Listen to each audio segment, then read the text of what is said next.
Hello everybody, my name is Xelanater, and welcome to the behind the scenes video for the first episode of Population Xelanater.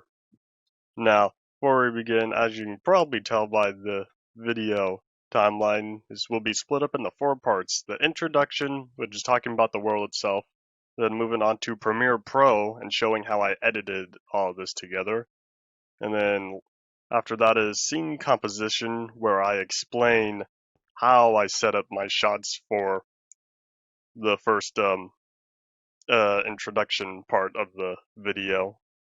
And then last will be questions and answers. So let us begin. So here is the very old house that I started on July 2018 using an middle-ish version of InfDev.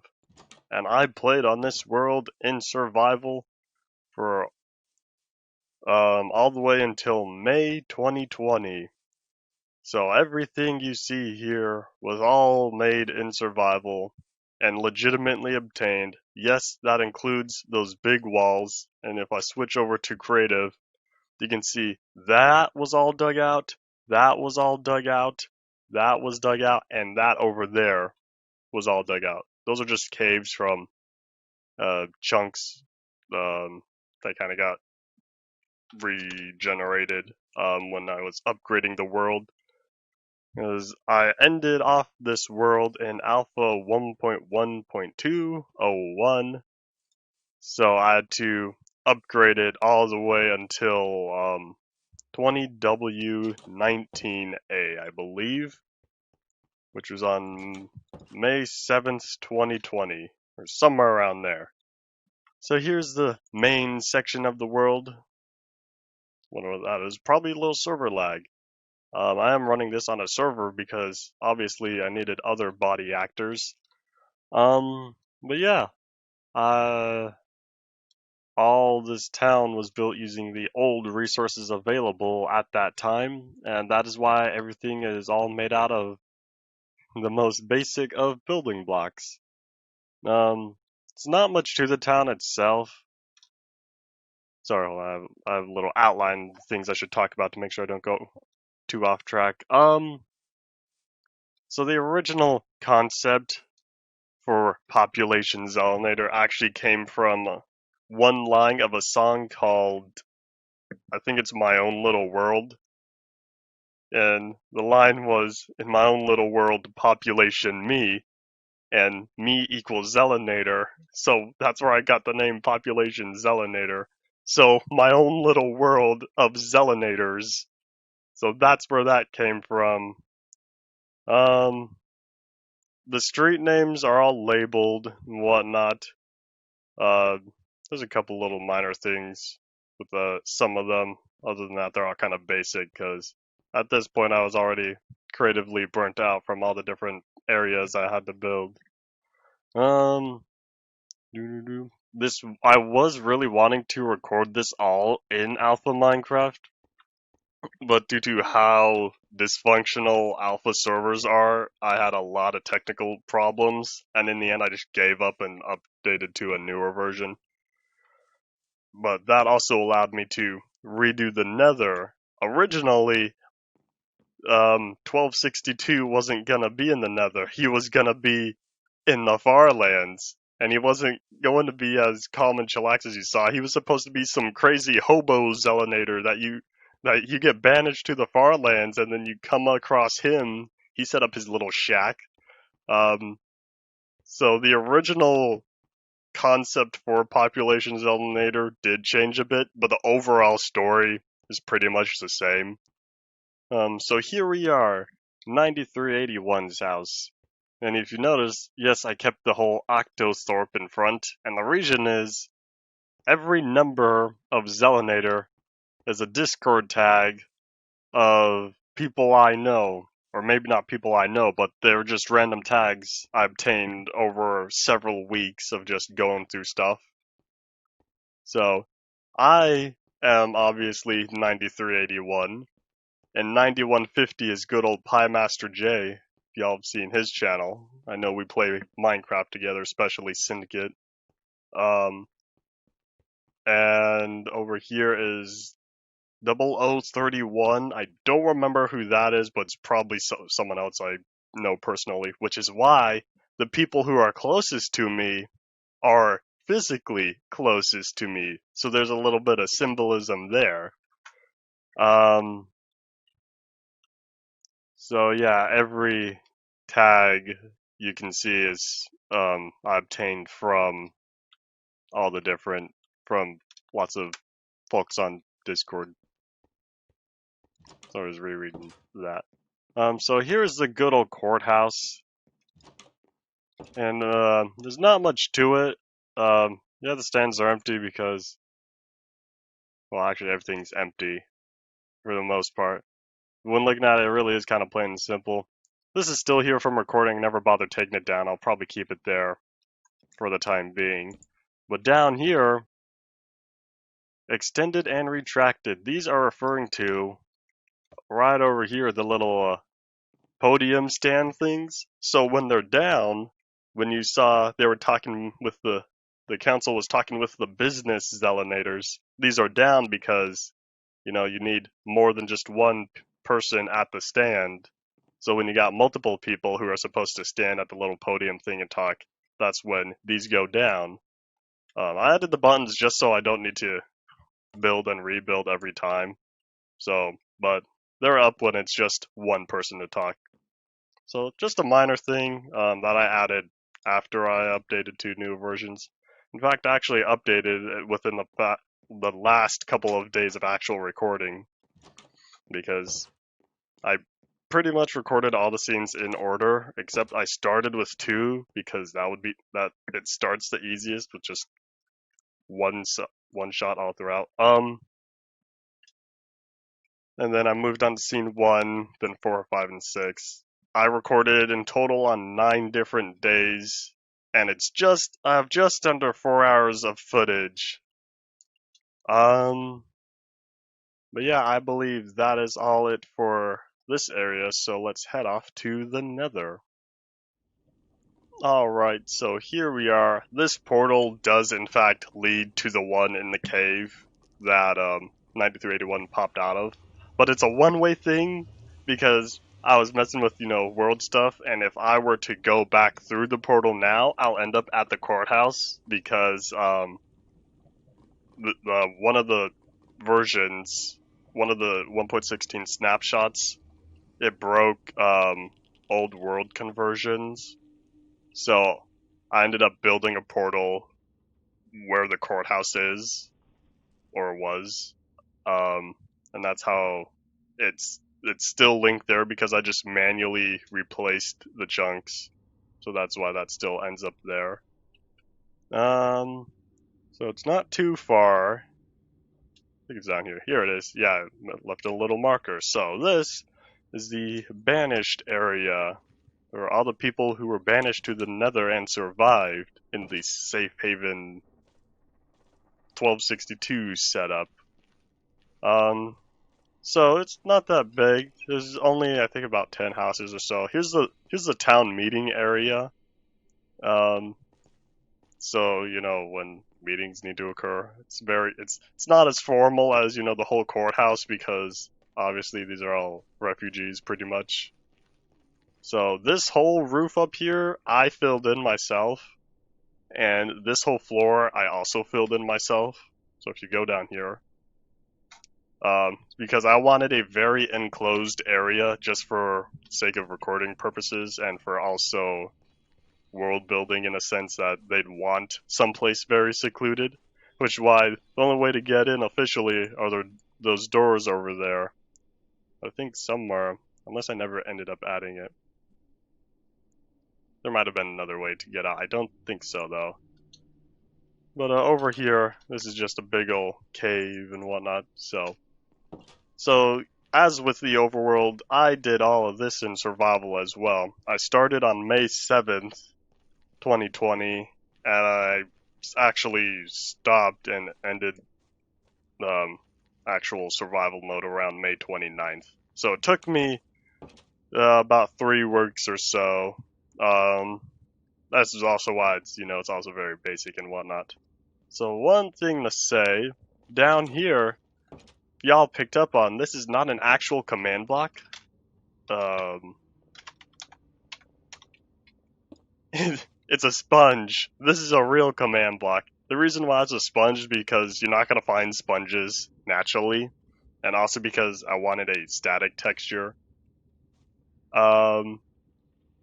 And also, the reason why it's the old texture is because this all takes place in the past. I don't have a set timeline because I would need to physically figure that out. But that's why, most Xelanators, there's no portal knowledge. The world started in alpha with, InfDev Xelanater, if you picked up on that one line, because he was the first Xelanator, essentially. So, over the years, new versions have been added, which is why when 1262, he was banished way back when the Nether was still new. If you know, back in 2010, when the Nether was first added, there wasn't much. It was just Netherrack, soul sand, and lots of lava. But now, years have passed, and the Xelanators living in the city haven't really upgraded their mindset in a sense that, yeah, they know of the Nether, but they didn't know all this new stuff has been added over the years. So there is real Minecraft version history kind of intertwined with the population Xelanator version history, if that kind of makes sense. So I was trying to apply real world stuff. And apparently, 1.16.2, I believe, you can now get you could get water bottles from trading with the piglins. Back in the 1.16 snapshots, that wasn't a thing, which is why I said the line, only one person has had a bucket of water, meaning they've only had a limited source of water. But now, you can get actual water in the Nether, so had I known that, I probably would have changed the script and included something about that, but whatever. I already finished the script, and I recorded everything, well, all the voice lines and whatnot, and I was already done with these scenes. So, 1.16.2 kind of, ruined it for me, which is why this world is still on 20W21A, also because, more Nether changes stuff, and I wanted to make sure the world stayed consistent all throughout recording. I only upgraded it from 19 to 21 because it fixed the old world chunks problems. Anyways, that is it with the history of the world itself, so on to Premiere Pro. Alright y'all, here we are in Premiere Pro. This is the timeline for it. Not really. Here's the whole timeline for it. If you've seen the whole thing, which you should have, otherwise you have no idea what I'm talking about. Came out to right about 22 minutes or so. Now as you can see, there's a lot of different layers. What are all these different layers? Why, let me show you. So right about here, boop, the first shot of the courtroom. All 19 different Xelanators, if you wanted to count them. Now, this is up here. This is a rough draft. I used it because I ended up making some minor modifications to the actual video itself before the full release. But that's just up there to preload, because needing to compute all these different layers takes a lot of time to render. So I recorded each and every Xelanator individually, standing in that same spot for a certain amount of time. And once I felt it was ready to move on, I would switch spots and record the next one. All 19 times I had to record. Why 19? Well, I figured the stands would look good with, 5 and 5, and then it kind of just came out to the 5 council members and the extras.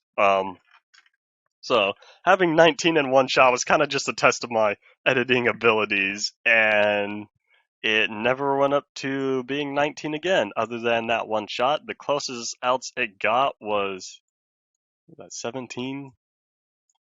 Boop. So I'm gonna load, give it time, computing all these different layers. Nope, not there, never mind. Anyways, so that's what all these different layers are for, because of how many times I had to copy, well, not copy and paste. I had to re-record the same shot every time. And I had to be absolutely careful not to move the camera at all, which is why if you actually watch, there's almost no camera movement. Um, and the only times you do see the camera move is when there's either 1 or 0 Xelanators on screen. So that's all that. So if you saw the credits, I used two different computers to do this. I used my main computer as the actual camera because high performance and whatnot. Um, and I used an old HP laptop I have to do the actual body acting. So I used my good old spinny chair to just turn around when I needed to be on the computer, and then I would just go back to the computer to work with OBS and whatnot. So that is how I put that all together. And I actually pretty much think that's it. Other than the first audio track down here, this is all voice lines, with the only exception being at the very beginning. I wanted some sort of anime reference, so I added those cicadas that are especially prominent in, Neon Genesis Evangelion, if you've seen it. And you know how many times they use the anime cicadas soundtrack, or the stock audio, or whatever. But other than that, track 1 is audio, and track 2 are all voice lines. Or track 2 is all the music. Um, but other than that, yeah, that is how I made editing magic in Premiere Pro. Alrighty, y'all, time for scene composition and how I chose to frame some of the stuff and give the symbolism. So yeah, we're still in Premiere Pro because it's easiest to just jump back and forth.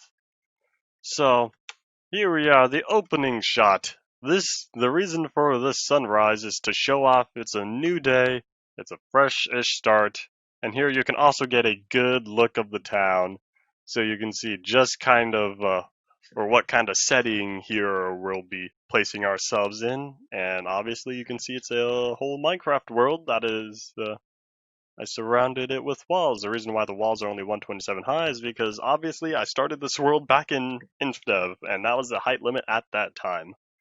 So next shot, you see a couple Xelanators, they're kind of armored, and they appear to be watching out from, their post over here. If we go back a scene, you can kind of tell throughout the walls there are various guard posts that are all throughout the walls.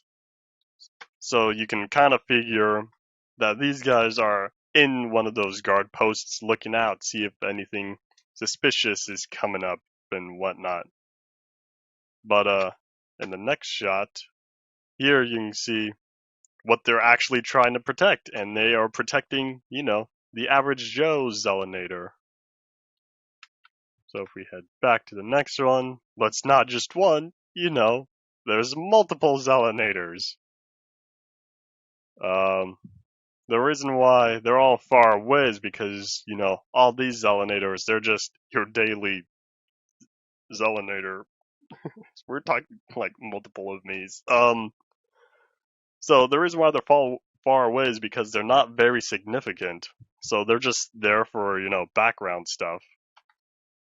So then here, yeah, you got this first Xelanator. He gets close to the camera, but for the most part, he spends all his time farther away.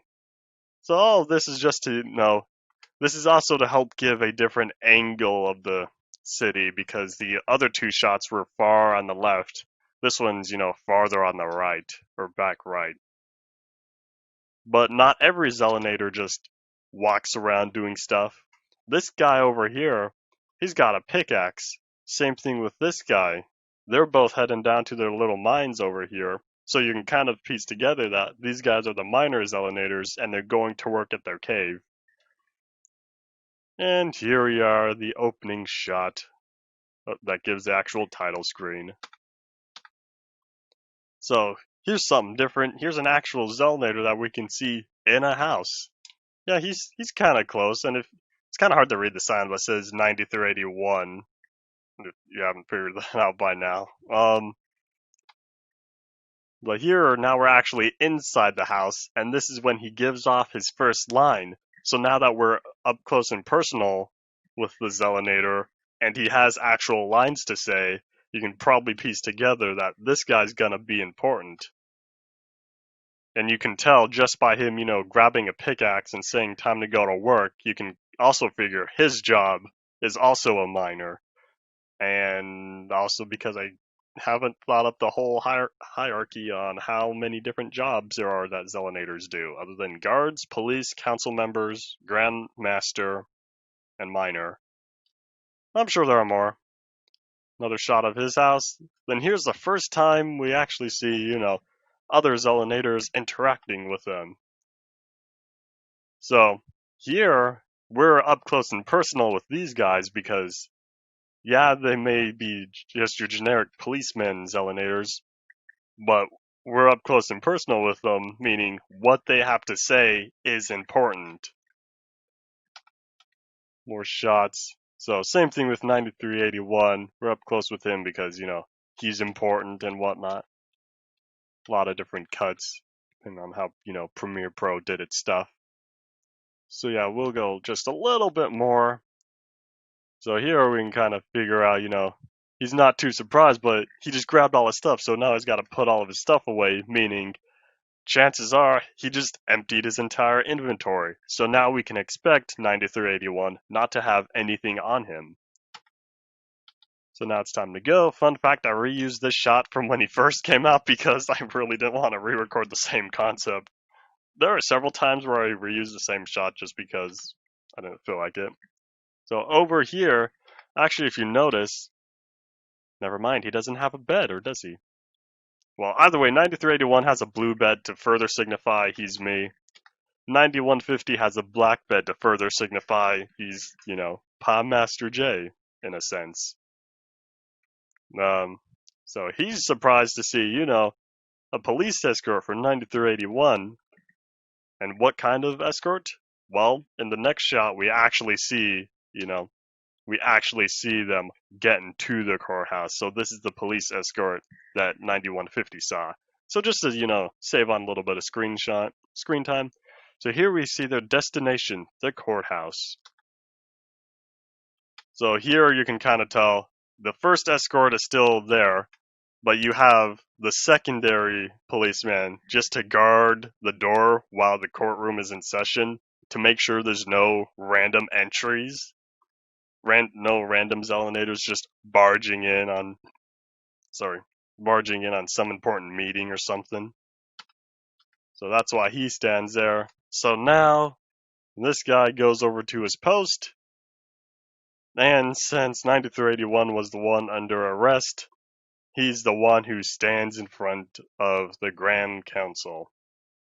And for those of y'all who might be able to tell, in my mind, yes, I really was kind of picturing Rick and Morty and, the Council of Ricks. I'm fairly certain that's where I got this inspiration from. That's just the image I had in my mind. Now, obviously, the whole thing's wasn't gonna be based off of Rick and Morty. It was just mainly this whole courtroom setup. Another thing about this scene composition is you can tell these council Xelanators, they're all raised up, and they need to look down upon the ordinary Xelanator. And the ordinary Xelanator is not as significant as the council of Xelanators you have up here. And I believe that's pretty much it that I was willing to share, other than, more stuff. When 9381 talks, he's closer to the camera, helping to signify what he's saying is important, but still, we don't actually get to see his face while he's talking to show that, yeah, what he's saying is important, it is not regarded as important, which is why we don't actually see his face. And I also kind of cheated here. because I'm not that ninja of cropping. Yeah, the other guard is there, but he was so mostly covered, I just straight up took him out. Because if you could tell, yes, there are two, and yes, the second guy is still there, but I kind of cheated and say, oh, 9381's just covering him up. That's why you can't see him. In reality, I just didn't feel like pasting another Xelanater that would be that much covered, because I'd get weird artifacting. If you go frame by frame, yeah, there are a couple times where the cropping does go a little out of hand and is a little too much. So I kind of cheated this time. But yeah, that is it for explaining the first few scenes from the whole video. Time for questions and answers. Alrighty, time for the Q&A. I've got no idea what I'm going to put for the backgrounds, but hopefully whatever I end up deciding is going to end up looking good. So, first question, why the ultra-wide aspect ratio? The reason why I recorded in 3840 by 1080 is because I wanted a good old ultra-wide, well, more like a cinematic look. However, though, that is closer to like between 17 by 9 to 21 by 9. But I only have 1080p monitors, so I didn't want to lose out on any height of the video. I wanted to keep it the full aspect ratio or the full resolution of 1080p. So what I did was I used surround spanning and I put my center and left monitors together so it would act as one big monitor. And then that way, when I'd full screen Minecraft, it would take up both screens. I might do a pan and scan 16 by 9 release eventually, where it's cropped down to just 16 by 9. But in doing so, I'll have freedom in actually being able to slide the camera left and right a little bit, just from editing to add a little more effect as to make not every scene look so static because I couldn't move the camera since I had to body act everyone. So we might get that, maybe not, depending on how I'm feeling and how much time I want to put into it. Question 2. Will you release the soundtrack? I might. I do obviously still have the original audio files, the .waves that they're saved in from LMMS, which is what I use to create all 10 and a half uh, songs or pieces of music, even though they're more like, just loops and whatnot that I kind of came up with to provide atmosphere to the video. Because while working on it, and every time I would rewatch, it just felt unprofessional having just dead silence in the background for the whole video. So I already decided early on that I would want some sort of music playing throughout the different scenes. So, will I release it? Depends. If you want it, then let me know in the comment section down below. I already have the video all made for it, and it even shows which song is currently playing. Question 3. How long did it take to make? Building the world in legit survival between Inchdev to Alpha 1.1.2 is what took the longest. I started the world back in like mid to late July 2018, and I finished survival. I was like, all right, I'm done. I gotta get to filming this in May 2020, so just a few months ago. So I spent not all that time because during those couple of years I wasn't spending a lot of time on this, because there are a lot of other projects I wanted to do and whatnot, and for like a whole 6 months or something, I don't remember how long, the computer or the world kind of just sat on the computer unopened. Then one day I was like, I got to get back to this, so I was able to get back to building the world, and I am happy with how it turned out. Actual recording, I recorded on 9 different days between May and August 2020. So it was only a few months of actual recording, and it only came out to a little less than 4 hours of footage in total. So I had to cut down all that 4 hours into just 22 minutes. A lot of it was repetition because I wanted to make sure I got the scene done right. So I would do it several times and then choose which one looked the best. And there's also, needing to play every different part at different times. So that's why it's a lot of hours of footage for such a short video.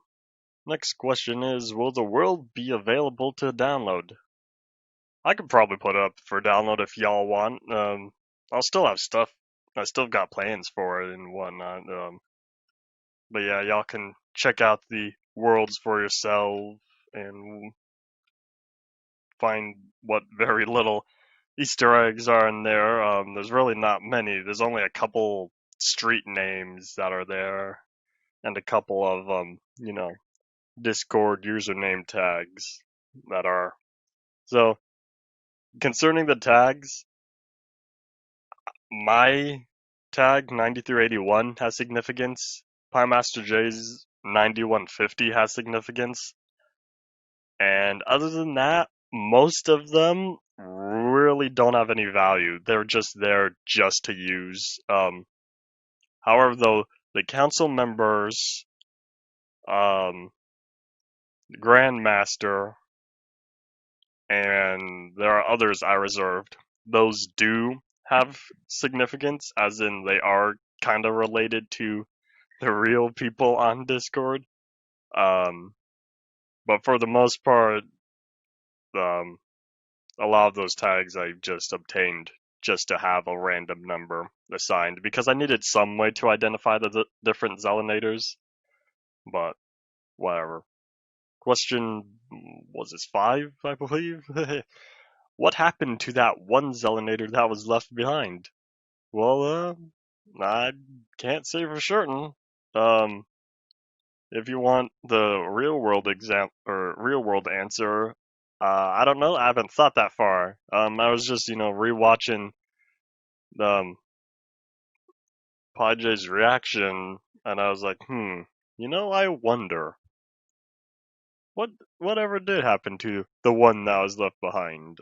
In my head, I don't really have an answer as to what the government did to him. I don't even know if he was assigned a number. He might have, if I look through and actually went back to my footage and checked the different houses, because in the speech segment for in the Nether,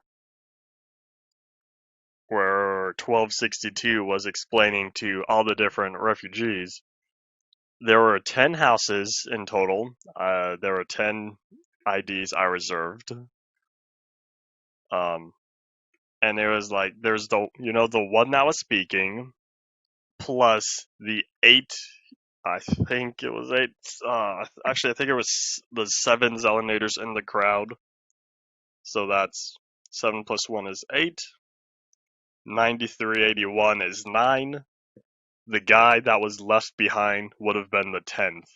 So there are one more houses than there are actual Xelanators that you can see in the Nether.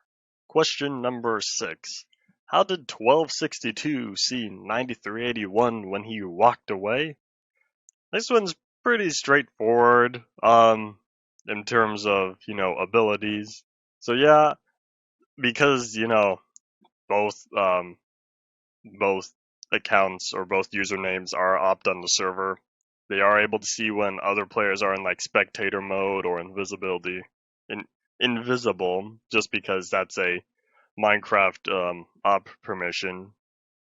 As for 1262, it kind of hints at that maybe before he was banished, he had some special abilities, because otherwise no one else is able to see 9381 when he uses the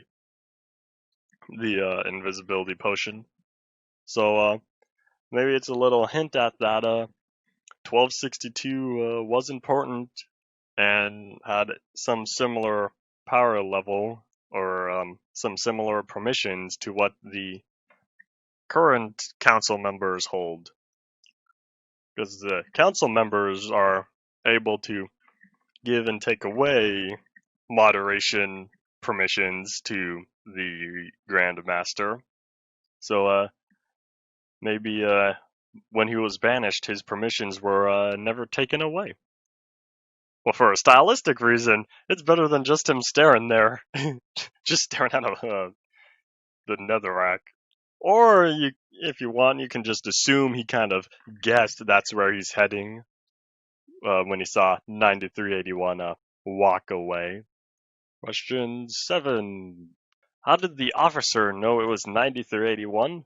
Well, in Minecraft, and in most games, people have usernames above their head.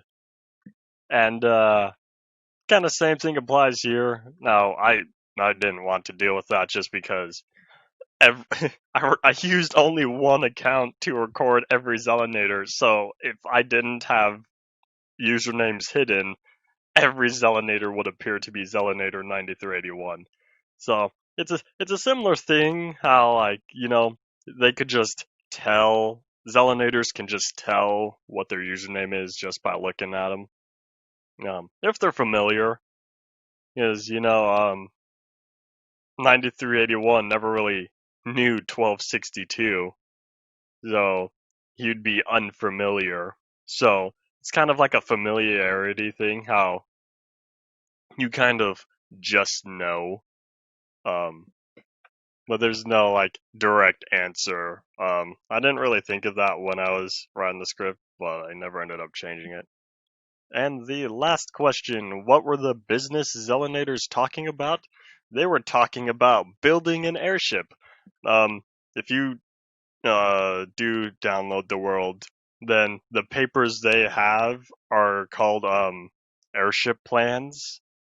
So, like, those business Xelanators were talking with the council members to have some sort of airship be constructed. So, will anything come from that airship? Maybe, maybe not. I can't answer that question just now, but perhaps one day you'll be able to see that airship in action. And I'd say that wraps it all up for this whole behind the scenes video. I hope I was able to get all your answers, all your questions answered, and I was able to explain some of the history and inform you of the inner workings on how I edited all this and put this whole project together. And so, I thank you all for watching. Bye.